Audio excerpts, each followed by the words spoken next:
আধুনিক বিশ্বে মানব জীবনকে আরও সহজ এবং গতিশীল করতে প্রতিনিয়ত আবিষ্কার হচ্ছে নতুন নতুন প্রযুক্তি। আর সেই ধারাবাহিকতা এবার জাপান বাজারে এনেছে মানুষ ধোয়ার মেশিন। শুনতে হয়তো হাস্যকর শোনালেও এটি অলস মানুষ কিংবা সাধারণ ব্যবহারকারীদের জন্য অভূতপূর্ব আবিষ্কার।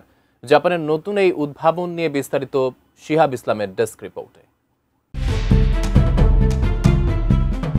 আধুনিক বিশ্বের মানুষকে যেন প্রতিনিয়তই কল্পনার জগতে বাস করার সুযোগ করে দিচ্ছেন বিজ্ঞানীরা। নতুন নতুন প্রযুক্তির মিশেলে মানুষের জীবন হয়ে উঠছে আরও সহজতর। আর সেই ধারাবাহিকতায় জাপানে প্রযুক্তির নিত্য নতুন চমক যেন শেষই হচ্ছে না। এবার তারা বাজারে এনেছে এমন এক বিশেষ ওয়াশিং মেশিন, যেখানে কাপড়ের মতোই মানুষকে ধোয়া যাবে। ওসাকায় অনুষ্ঠিত ওয়ার্ল্ড এক্সপোতে প্রথমবার প্রদর্শিত এই মানব ধোয়া মেশিন এখন আনুষ্ঠানিকভাবে বাজারে পাওয়া যাচ্ছে। জাপানের প্রযুক্তি সংস্থা সায়েন্স তৈরি করেছে ব্যতিক্রমী এই ওয়াশিং মেশিন। জাপান টাইমসের প্রতিবেদন অনুযায়ী আপাতত 50টি মেশিন বাজারে আনা হবে। প্রতিটির দাম $3,85,000 মার্কিন, অর্থাৎ কয়েক কোটি টাকা। সংস্থাটি জানিয়েছে, ব্যবহারকারী একটি বিশেষ ক্যাপসুলের ভেতরে প্রবেশ করে ঢাকনা বন্ধ করলেই ধোয়ার প্রক্রিয়া শুরু হবে।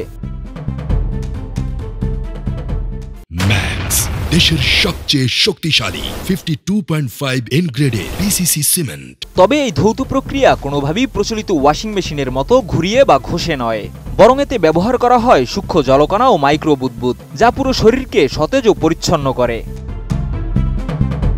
এছাড়া নিরাপত্তার দিক নিশ্চিত করতে মেশিনে রয়েছে উন্নত সেন্সর, যা হৃদস্পন্দন সহ অন্যান্য শারীরিক মানদণ্ড নিয়মিত পর্যবেক্ষণ করে। ধোয়ার সময় বাজবে হালকা সঙ্গীত, আর মনকে শান্ত করতে স্ক্রিনে দেখানো হবে বিশেষ ভিডিও বা ছবি।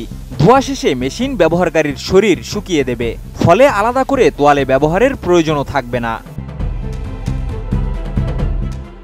ওসাকার একটি হোটেল অতিথিদের জন্য ইতিমধ্যেই এই মেশিন কিনেছে। এছাড়া আমেরিকার রিসোর্ট কোম্পানিও আগ্রহ দেখিয়েছে। জানা গেছে, 1970-এর দশকের ওয়ার্ল্ড এক্সপোতে প্রথমবার মানুষের শরীর ধোয়ার এমন ধারণা প্রদর্শিত হয়েছিল।